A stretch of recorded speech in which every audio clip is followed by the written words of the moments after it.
മറ്റു വാർത്തകളിലേക്ക് നോക്കാം. ഇപ്പോൾ എത്തുന്ന ഒരു വാർത്ത കാസർഗോഡ് വീണ്ടും എൻഡോസൾഫാൻ മരണമുണ്ടായിരിക്കുന്നു എന്നുള്ളതാണ്. ബെള്ളൂരിലെ കൃഷ്ണ യശോദ ദമ്പതികളുടെ 12-കാരിയായ മകൾ കൃതിഷയാണ് മരിച്ചത്. വിവരങ്ങൾ ജോസഫ് അഗസ്റ്റിൻ നൽകും. ജോസഫ്, കുട്ടി ഏറെ നാളായി ചികിത്സയിലായിരുന്നു. എങ്ങനെയാണ് മരണം സംഭവിച്ചത്?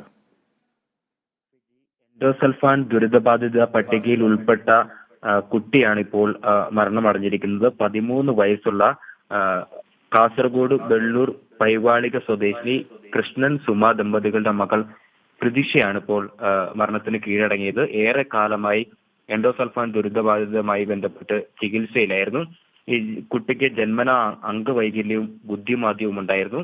13 വയസ്സാണ് പ്രായം. എൻഡോസൾഫാൻ ദുരിതബാധിത പട്ടികയിൽപ്പെട്ട ഒരു കുട്ടി കൂടി ഇപ്പോൾ മരണത്തിന് കീഴടങ്ങിയിരിക്കുന്നു. ഫിജി.